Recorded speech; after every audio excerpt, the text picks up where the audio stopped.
He estudiado esto para arriba y para abajo, porque no quiero equivocarme.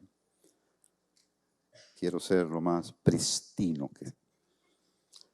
Si usted escucha este mensaje y no escucha la conclusión, entonces se perdió. Porque hoy solamente hablaré la introducción. Y créame que no estoy con pedantería de ninguna clase aquí. Estoy temblando. Y ya estoy acostumbrado a estar en los púlpitos, pero hoy estoy temblando.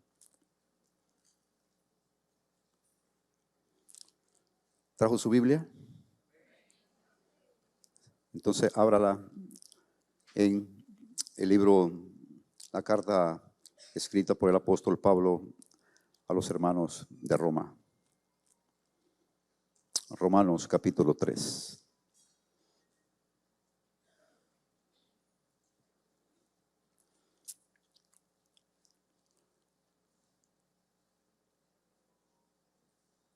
Mire cómo he titulado este mensaje: ciudadanos libres o esclavos.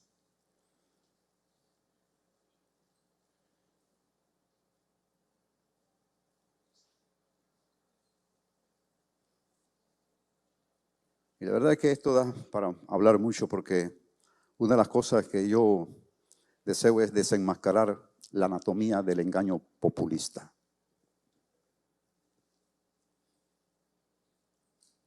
La anatomía del engaño populista, que es lo que prevalece hoy.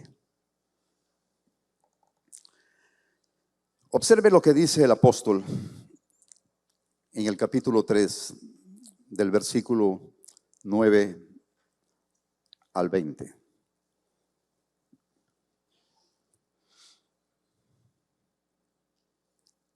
Esto es lo que yo llamo la carta emancipadora. Nuestra carta emancipadora. Y quiero reiterar lo que he venido señalando y diciendo por mucho tiempo. Bueno, la Biblia lo dice. La Biblia dice que los pueblos perecen por falta de conocimiento. Pero yo digo y he dicho hace rato que nada va a cambiar si no es a través de procesos educativos.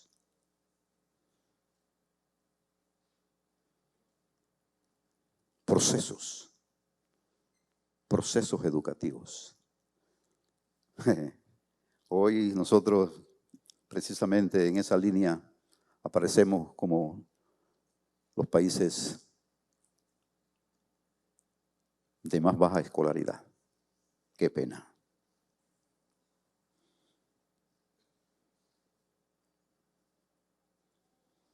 Dice así la carta emancipadora.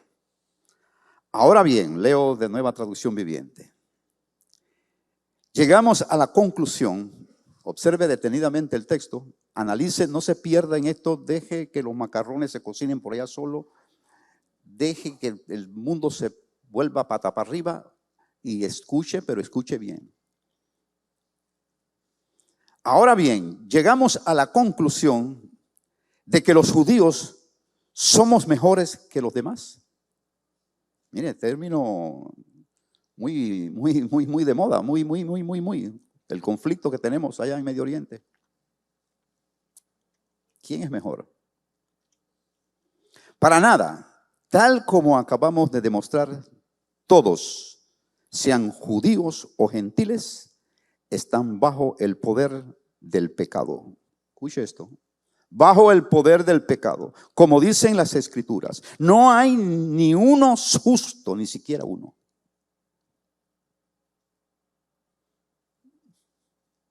No hay ni uno justo, ni siquiera uno. Nadie es realmente sabio, nadie busca a Dios.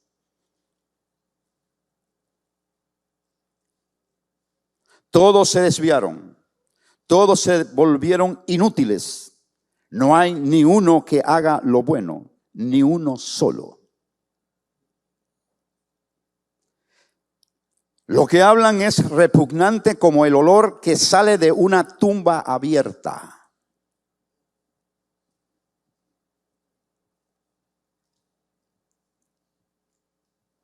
Y hago espacio para que pensemos y meditemos.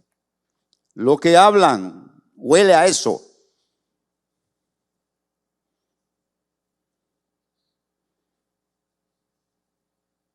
Su lengua está llena de mentiras.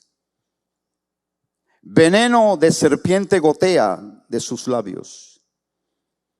Su boca está llena de maldición y amargura. Se apresuran a matar. Siempre hay un sufrimiento y destrucción en sus caminos. No saben dónde encontrar paz. No tienen temor de Dios en absoluto. Obviamente, la ley se aplica a quienes fue entregada, porque su propósito es evitar que la gente tenga excusas y demostrar que todo el mundo es culpable delante de Dios. Pues nadie llegará jamás a ser justo ante Dios por ser lo que la ley manda. La ley sencillamente nos muestra lo pecadores que somos.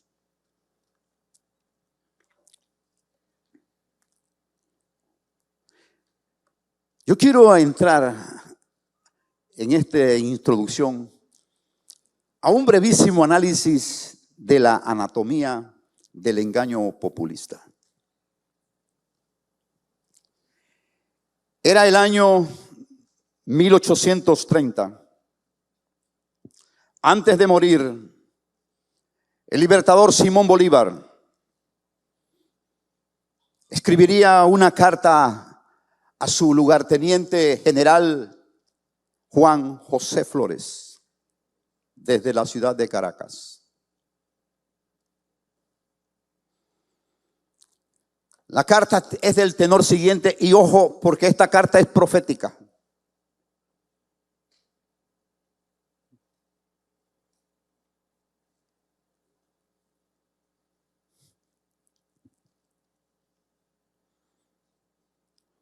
Esta carta es profética. Pero dígame usted, ¿quiénes han puesto atención a esto? Por el contrario, hemos navegado o han navegado solamente con el interés de llegar a lo que pudiera llamarse puerto seguro, solo por y para intereses propios y personales. Decía Bolívar a su lugarteniente: usted sabe que yo he mandado 20 años y de ellos no he sacado más que pocos resultados ciertos. Ahí hay un hombre dolido lamentándose. Ahí hay un líder, un dirigente a los pies del colapso, porque Bolívar se está despidiendo. Número uno, dice Bolívar: la América es ingobernable para nosotros. Ese es uno de los pocos resultados ciertos. La América es ingobernable para nosotros. Y miren la conclusión, dice: el que sirve a una revolución ara en el mar. Cuando leía esto, a uno de los cuales yo seguía, Ernesto Guevara, yo dije: che, qué lástima, ¿cómo terminaste?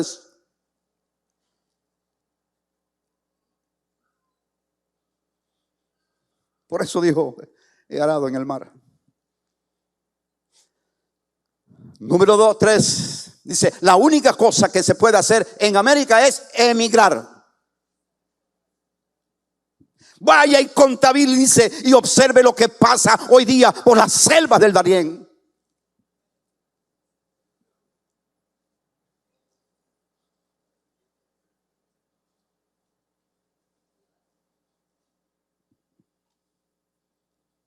Hoy son aquellos, mañana seremos nosotros.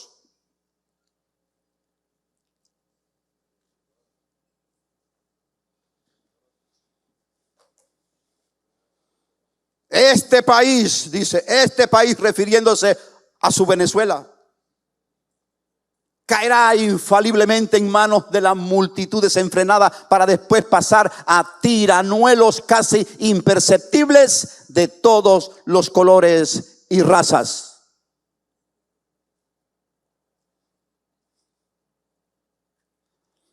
Pero pareciera que la carta de Bolívar hay que esconderla, porque aquí hay un individuo que está profetizando.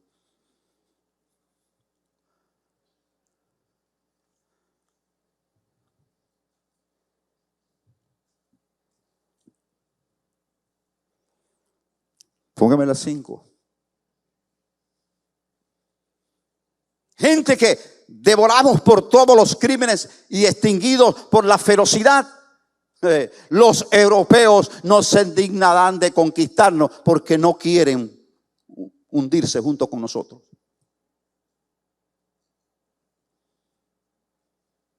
Y finaliza Bolívar diciendo lo siguiente: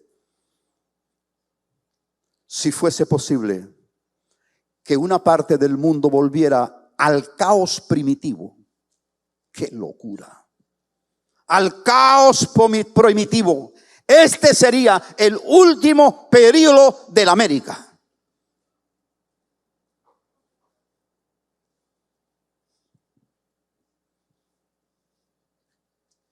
...194 años atrás. 194 años atrás. Hoy vivimos la tragedia de lo que alguien dijo hace muchos años y que nunca se le ha hecho caso.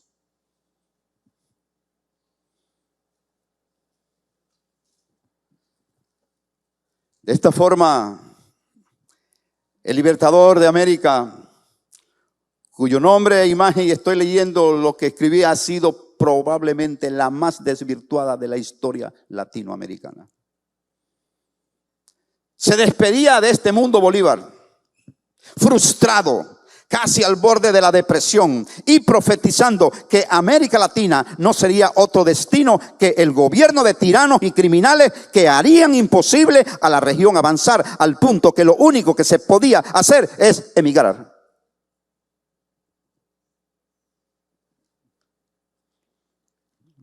En las iglesias no se habla de esto. Hay un hombre aquí frustrado, al borde de la depresión. Y esa depresión continúa y la hace evidente cuando reúne en la ciudad de Panamá en el año de 1826 el famoso Congreso Anfictiónico. ¿Qué sabe nuestra juventud de eso? ¿Qué sabe nuestra juventud de esto? ¿Qué sabe nuestra juventud de esto? Por eso yo estoy orgulloso, ¿verdad?, de mi edad. Por eso yo estoy orgulloso de mi generación. Baby boomer, sí, claro que sí. Pero era una generación completamente diferente. Fuimos una generación que levantó la cabeza y que nos fuimos en luchas para que hoy este país fuera diferente.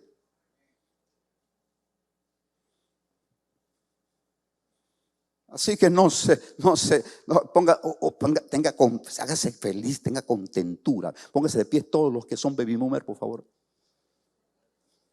Nada más 1, 2, 3, 4, yo. Los mentirosos no entrarán. Todos los que tienen 60 años para arriba, a ver si lo entienden mejor.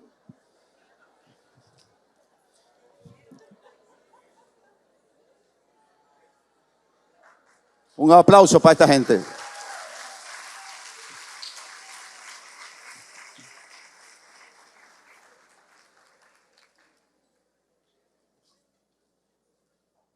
...1826, 23, 25 días aquí en la Plaza Bolívar. Ahí fue ese congreso.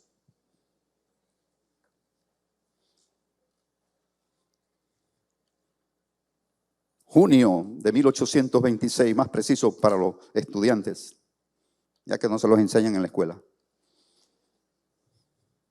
Ahí Bolívar reúne a los países hispanos.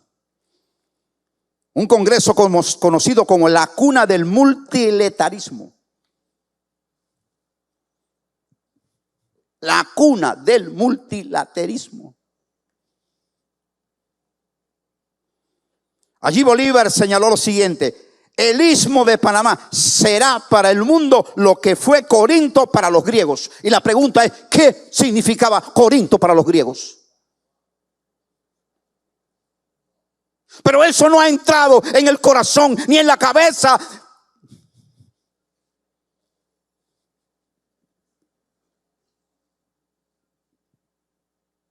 Qué da lástima.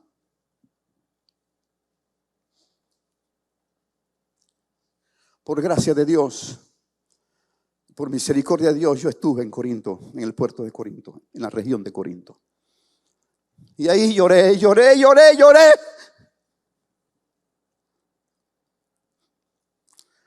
Porque conociendo la historia y lo que significó Corinto para los griegos, dije, wow, ¿qué tal si nuestros gobernantes hubiesen entendido esto?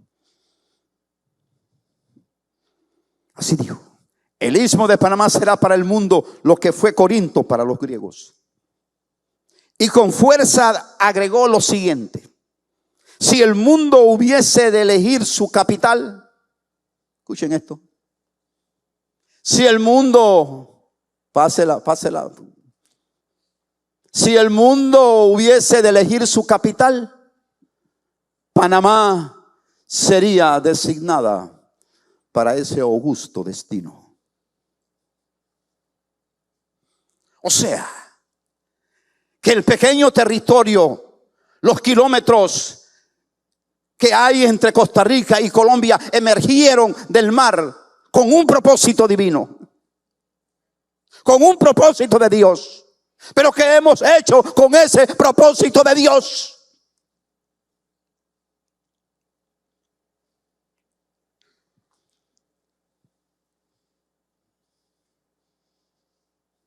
¿Qué hemos hecho?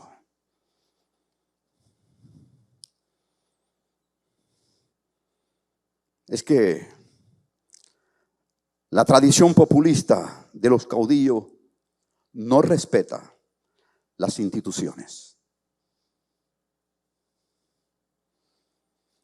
La falta de gobernabilidad no la respeta.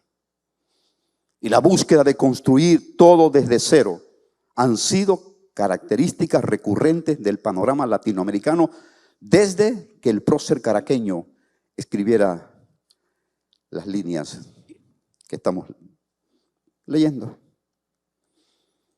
Cierto es, escribo, ha habido periodos mejores en varios países latinoamericanos. Sin embargo, el mal caudillista del que Bolívar advirtió en su tiempo sigue penando como un fantasma hasta el día de hoy.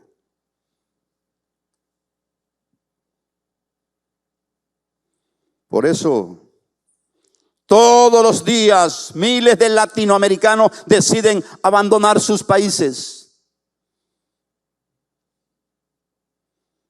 dejando atrás sus familias, sus casas, sus hogares, para emigrar a otras naciones más prósperas con sueños. Lo que no saben es que lo que les espera allá. ¿Sabe por qué? Porque vamos a seguir siendo latinos. Y así nos van a tratar, como lo que somos. Buscan sociedades donde puedan perseguir un futuro sin temor a ser condenados a la pobreza, o tener que conformarse con servicios de educación y salud miserables. Miserables. Y a ser regidos por gobiernos ineptos y corruptos.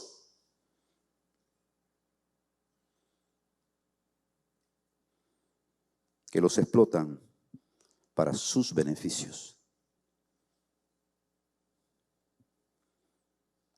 Al final, cabe aplicar lo que en un momento específico ese gran líder inglés, Winston Churchill, señaló y dijo: de estos que nos lideran, populistas. Dice Churchill, no son abejas. No son abejas porque éstas al menos producen miel.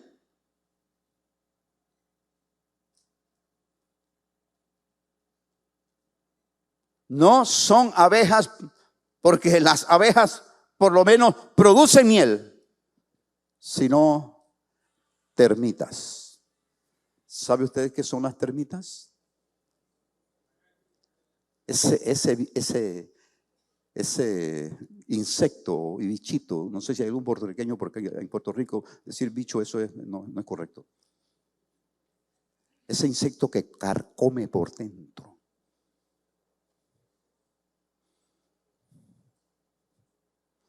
Que cuando tú tomas el asunto, se desvanece, porque por dentro se lo tragó todo.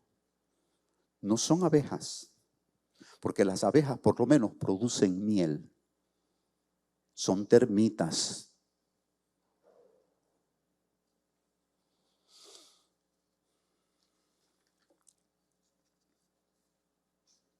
Anoche Iris y yo tuvimos el privilegio. Ahí está, en la pantalla.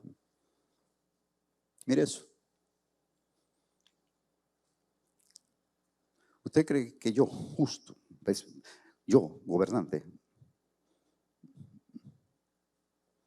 aceptará cosas como esta? No me refiero a los gobernantes de aquí, a los de donde vienen. Anoche Iris y yo tuvimos el privilegio, fuimos honrados por una familia de la casa. El varón cumplía 80 años y estaba celebrando. Qué tremendo me sentí contento, porque donde yo miraba era pura cana, ¿verdad? Cana, cana, cana, cana, cana, ¿verdad? Y cuando se levantaban para algo,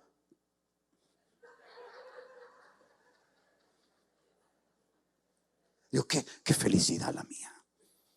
Me siento contento aquí. Estoy en mi lote, mano. Y la mayoría venían del Instituto Nacional.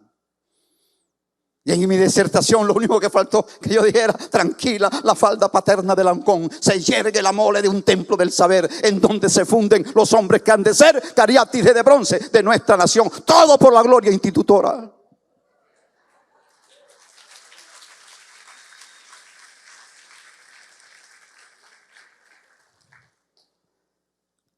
Y ahí yo expresé algunas verdades. Dios, discúlpenme, señores, pero estoy contento de verlos. No sé quiénes son, pero estoy contento. Pero quiero recordarles algunas cosas. Unas que aparecen en el texto bíblico. Y sabe que todavía queremos estar apartados del texto bíblico. ¿Cuánto sabe usted del texto bíblico? ¿Qué es lo que hace usted para aprender más del texto bíblico y dejar de ser religioso?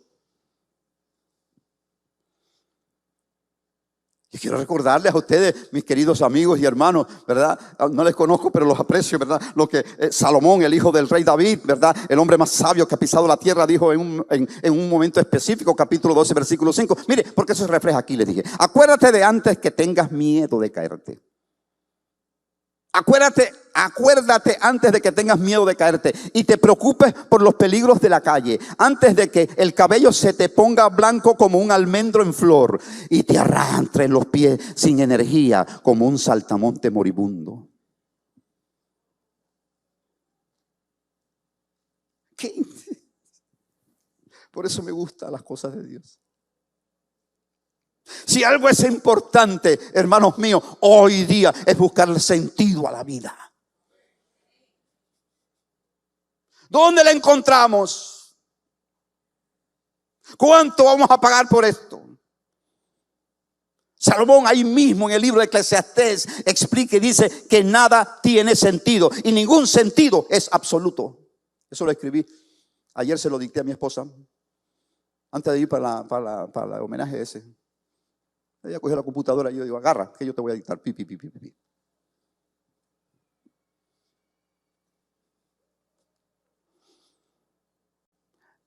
Buscamos ese sentido a la vida. No lo encontramos en la sabiduría, no lo encontramos en los placeres, no lo encontramos en el trabajo, ¿verdad? No lo encontramos en la popularidad, en la riqueza, sino pregúntele a Elon Musk. Pregúntele. Porque ahora se le metió en la cabeza de llevar a la gente a pasear al espacio.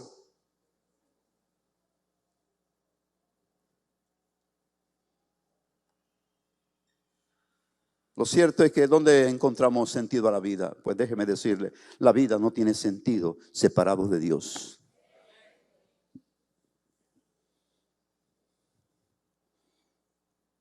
Frente a esto le decía yo a ellos anoche y ahora se los digo a ustedes, que nuestro mundo necesita desesperadamente, escuche, nuestro mundo necesita desesperadamente de modelos dignos de imitar. Modelos dignos de imitar. Y la pregunta es, ¿dónde están los modelos para imitarlos?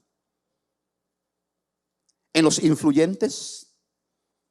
¿Llenarnos la boca de que tengo 500,000 seguidores? Que ya voy llegando al 1,000,000 de seguidores y qué baba hablas ahí.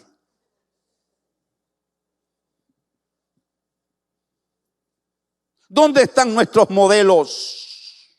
Necesitamos héroes auténticos, de personas íntegras cuyas vidas nos inspiren a ser mejores, a ascender a mayores alturas, a ser diferentes del montón. De esa es y ha sido y será nuestra verdad retadora. Y le decía a ellos anoche, y se los digo a ustedes, ¿verdad? Venía a mi memoria cuando le dictaba esto a mi esposa, ¿verdad? Vienen a mi mente un Gandhi. Vienen a mi mente un Mandela. Vienen a mi mente un Churchill, un Einstein, un Beethoven y muchos más. Pero yo le dije, mira, ¿sabe una cosa? En el plano nacional viene a mi mente un don Justo Arosemena, doctor Justo Arosemena, autor del Estado Federal de Panamá. No saben nada de esto hoy, porque no se les enseña. ¿Cuáles son los modelos que vive la juventud hoy? Pues yo doy gracias a Dios por mi generación, que teníamos modelos que seguir. De un doctor Belisario Porra, mi pariente y paisano,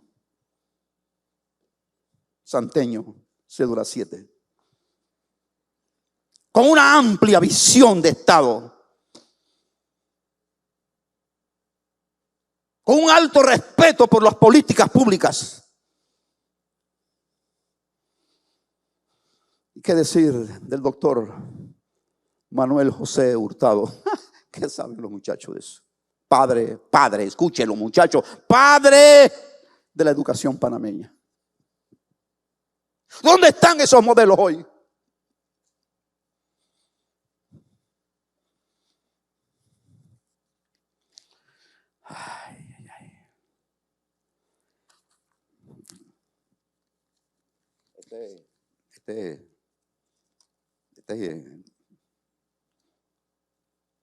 Yo decía a ellos anoche y les digo a ustedes ahora, en el plano bíblico, me acordé de un Noé rodeado de animales, pero venciendo la tormenta.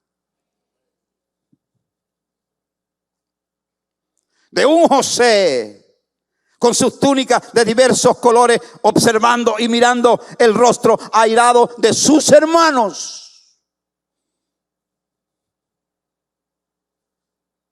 Pero ¿cómo respondió José a esa ira?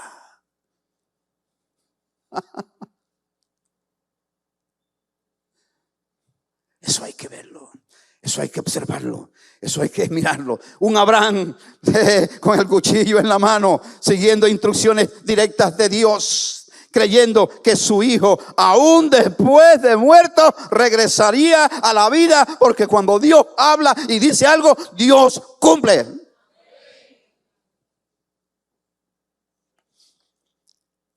Un Jesús cumpliendo con el propósito eterno de Dios. Con el propósito eterno de Dios. Acepta la cruz.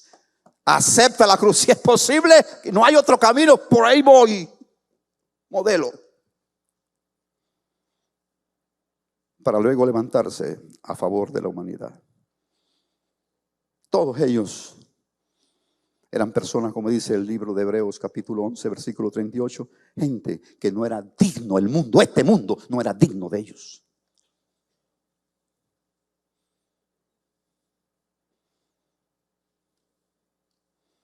Viene a mi mente las palabras del poeta ruso Boris Pasternak, que son parecidas a las de Bolívar. Escuchen esto, lo que dijo este caballero ilustre. No lo va a tener en la pantalla porque esto lo dicté anoche.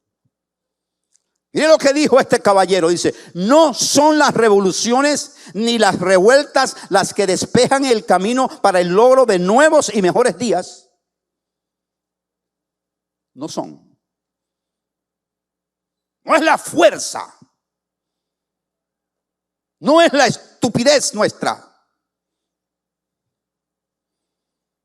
Sino el alma y el espíritu inspirado y ardiente de alguien.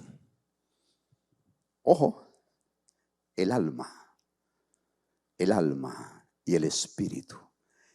Y cuando me di cuenta de esto leyéndolo, yo dije: oh, no me equivoqué, Espíritu Santo, cuando pusiste en mi corazón que lo espiritual prima sobre lo natural, porque somos más espíritu que cualquier cosa. No lo hemos entendido.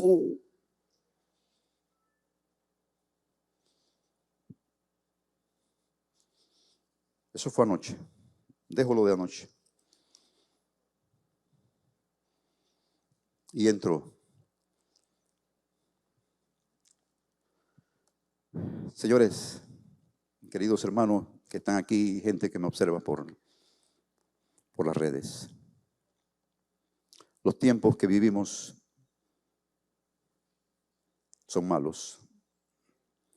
Ya lo había dicho el Señor. Como usted puede ver, a lo bueno le llaman malo y a lo malo le dicen bueno.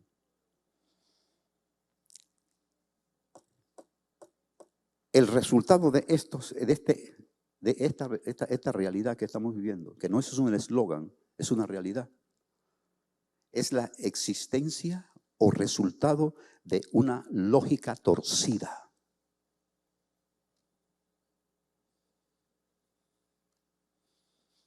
De una lógica torcida que resulta incongruente con la razón y el buen juicio. Es incongruente con el buen juicio y con la razón. Y lo peor, es incongruente con la verdad. Y entonces tenemos que entrar a ¿qué es la verdad? Escuchen esto. Corría el año 1865. Segundo mandato presidencial de Abraham Lincoln. Una semana antes de su asesinato, él llama a los dirigentes de los dos partidos. ¿Partido qué cosa? Demócrata y partido republicano. Y le señala lo siguiente: que pese a que ambos partidos desaprobaban la guerra se había desatado. Hablando de la guerra civil. La guerra se había desatado, a pesar de que ambos partidos la desaprobaban. Miren la congruencia, miren lo ilógico de esto. Porque estamos diciendo, no aprobamos esto, pero estamos en el asunto. Lincoln agregó lo siguiente, ojo con lo que dice Lincoln. Ninguno de los grupos pensaba que la guerra alcanzaría la magnitud, la duración y los niveles que había alcanzado. Todos esperaban un triunfo fácil.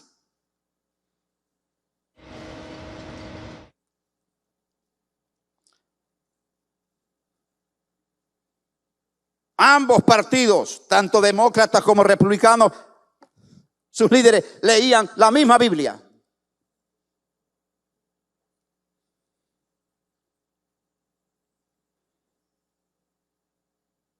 Oraban al mismo Dios e invocaban la ayuda divina. Ambos invocaban la ayuda divina en contra del otro. Miren las incongruencias. No queremos guerra, pero estamos en la guerra. Leemos la Biblia, estamos pidiéndole a Dios que acabe con los demócratas, que acabe con los republicanos.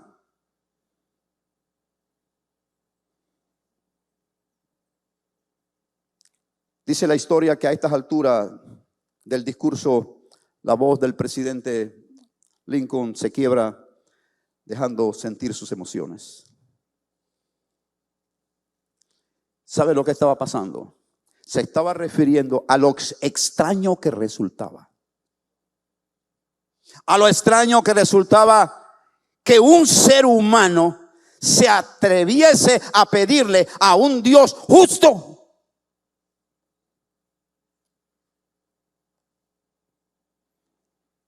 que lo ayudara a obtener la victoria. Cójame ese trompo en la uña y hagamos comparaciones. Hagamos comparaciones.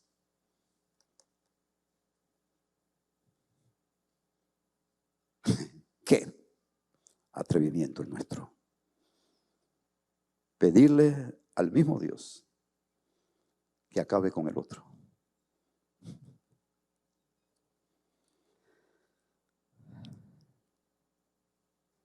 A costa, sí, ayúdanos a nosotros, a costa del sudor de la frente de aquellos, del sacrificio de otros hombres, de la sangre que se está derramando.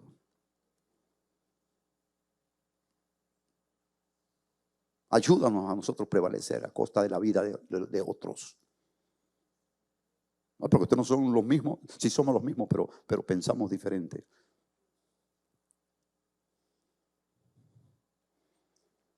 Pero a pesar de esto, ocurrió lo que nadie, escuchen esto, lo que nadie se podía imaginar. ¿Y qué fue lo que pasó que nadie se podía imaginar? ¿Qué cree usted?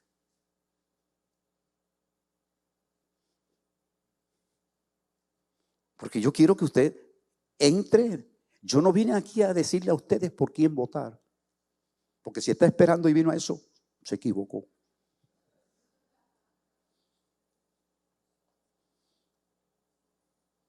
Yo lo que quiero es que usted haga un alto, observe detenidamente y haga comparaciones.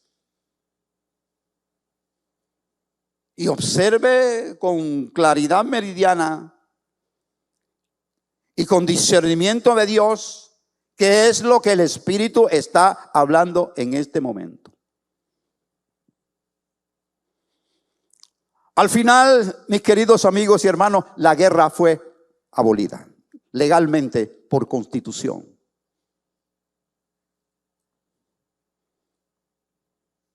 Y de esa forma los esclavos negros de toda la nación fueron legalmente declarados libres por ley.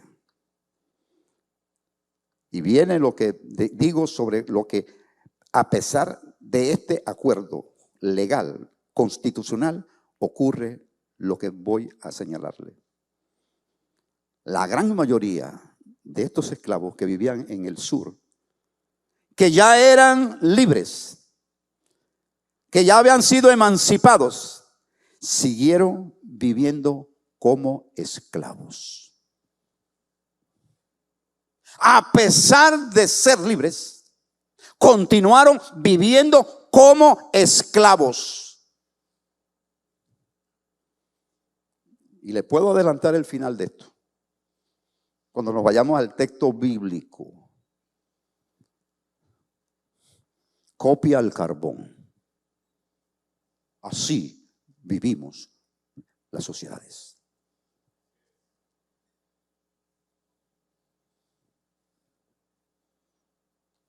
Continuaron viviendo como si nada hubiese ocurrido. Lamentable episodio, lamentable y triste episodio. A pesar de que se había desatado la guerra, a pesar de que habían asesinado a un presidente, la gente seguía viviendo como esclavo. Se había firmado una ley que modificaba la Constitución. Hombres, mujeres y niños, antes que eran esclavos, ahora son legalmente libres. Sorpresa, sorpresa. Muchos de ellos seguían viviendo en el temor, la miseria, en cadenas.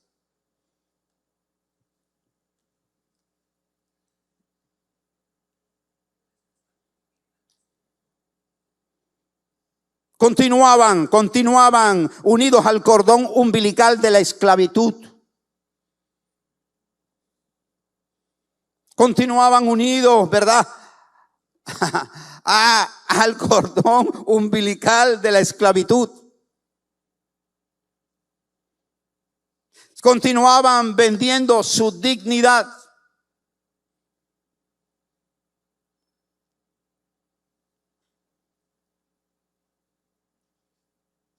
La historia se repite, dijo Santillana. ¿Sí?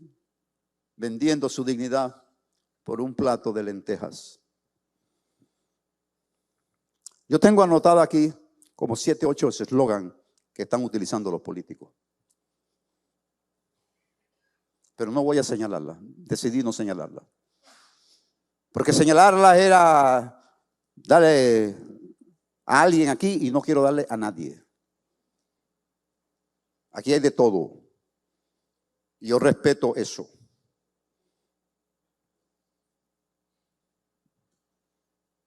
Pero ayer, yendo a la ciudad, me encuentro con un letrero grandote. ¿Qué dice ese letrero? Un selfie. ¿Cómo es esa cosa? Cuando apuntan, los que apuntan en las paredes, eso que está allá al frente. Grafitis. Pero en grande. Al lado de muchos eslogans de los que se dicen todos los días. Dice esta verdad. ¿Cuánto cuesta, cuánto vale tu dignidad?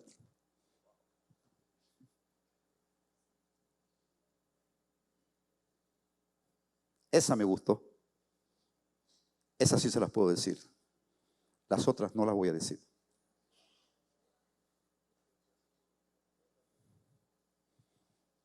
¿Cuánto cuesta tu dignidad?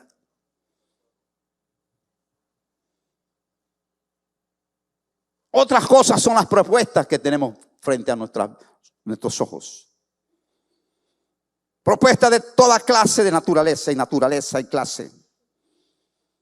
Propuestas sin sentido. Propuestas inalcanzables.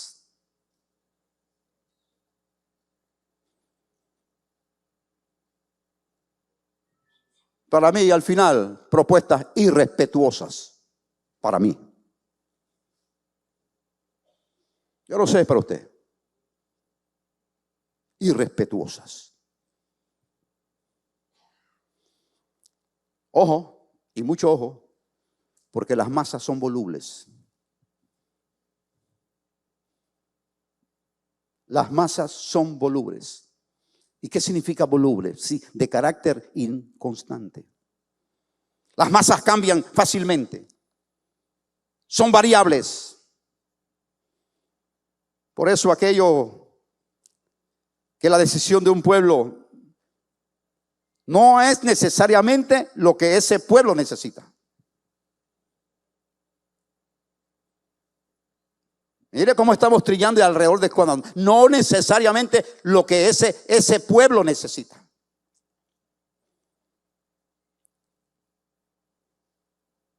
tampoco tipifica una democracia pura, real y verdadera. Por eso no estoy de acuerdo con aquello de que Vox Populi, Vox Dei. La voz del pueblo es la voz de Dios. No necesariamente, porque las masas son volubles. Y fíjese cómo actuamos las masas. Porque aunque existía un propósito divino, las masas gritaban: crucifícale, crucifícale, crucifícale. ¿Me está entendiendo el concepto?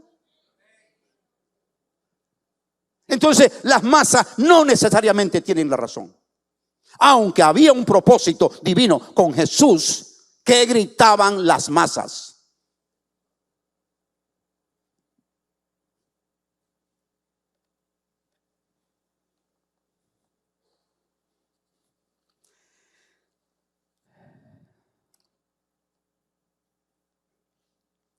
Ojo, porque muy a pesar de la crueldad y la brutalidad de los amos, había hombres y mujeres de color que preferían seguir sirviéndoles hasta que la muerte llegara. A pesar de que ya eran libres, continuaron como esclavos. Eso sucede hoy. Porque seguimos atados al imperio del populismo, bajo el imperio del complejo de víctima. Pues déjeme decirle, aquello de hace algunos cientos de años, ¿verdad?, es lo mismo de hoy, porque aquellos querían, ¿verdad?, querían continuar siendo propietarios de esos esclavos, que seguían una vieja filosofía. Por eso hay que educar. ¿Cuál era esa vieja filosofía? Manténgase ignorante y los mantendrán a su servicio.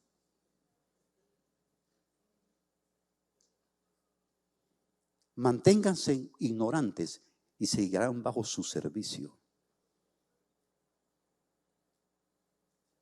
Por eso el Señor dijo que los pueblos perecen.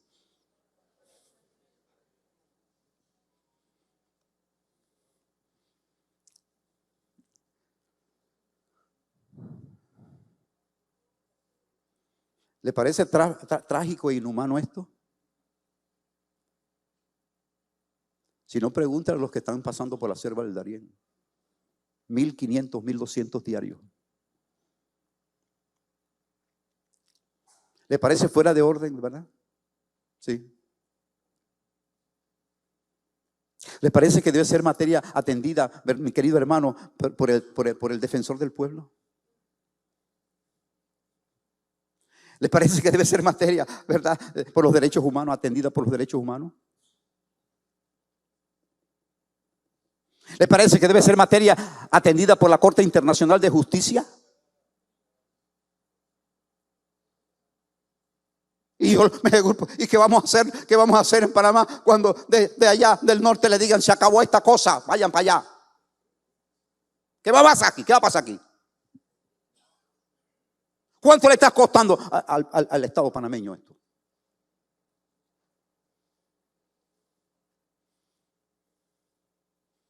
Pero somos solidarios también,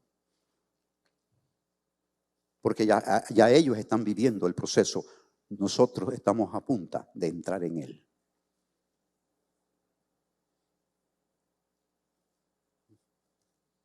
¿Pastor está profetizando? No. Estoy advirtiendo. Pero deténgase, porque hay algo peor.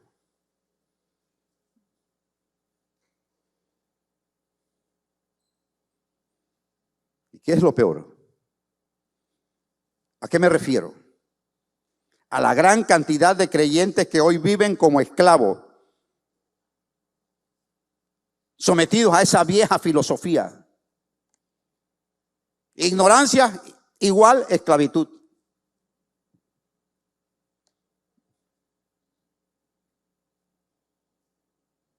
A pesar, ya no Bolívar, sino otro más grande que Bolívar, el gran libertador, Cristo Jesús,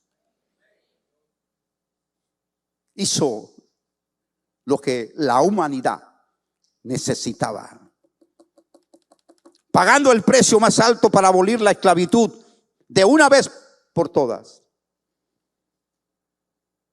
Aunque le parezca extraño, mi querido hermano, una gran mayoría de creyentes parece preferir la seguridad de la esclavitud antes que los riesgos de la libertad.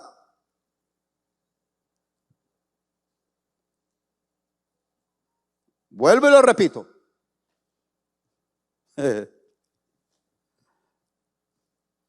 Parecen preferir la seguridad de la esclavitud antes que los riesgos de la libertad.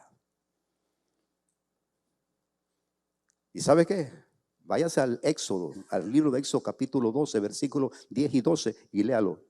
Esa es tarea que usted tiene para esta semana. Léalo y reléalo y que el Espíritu de Dios le habla. La historia se repite, dijo Santillana. Porque si analizamos la fidelidad de Dios en cada uno de nosotros, evitamos los malos enfoques y decisiones. Si analizamos, repito, la fidelidad de Dios para cada uno de nosotros, para nuestras casas, para nuestras familias, vamos a evitar los malos enfoques y decisiones, nuestros miedos, nuestras quejas, nuestros temores, y enfrentaremos la crisis con dignidad y con sabiduría. Para ellos, los israelitas, era mejor el brazo opresor, quedarnos como mantenidos, siguiendo ese eslogan que sí lo puedo decir, ¿qué hay para mí? Con lo que no cuesta, con lo que consigo fácil, que luchar por nuestra verdadera dignidad y libertad frente a los momentos incómodos que produce el desierto. El desierto no es fácil. Ojo, porque disimuladamente el populismo, la anatomía del populismo, nos lleva a algo que se llama paternalismo. ¿Usted escucha? Están prometiendo el cielo, la tierra y el mar.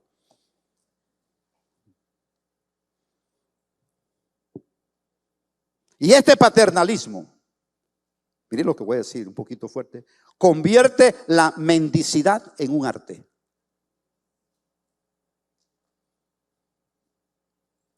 Convierte la mendicidad en un arte.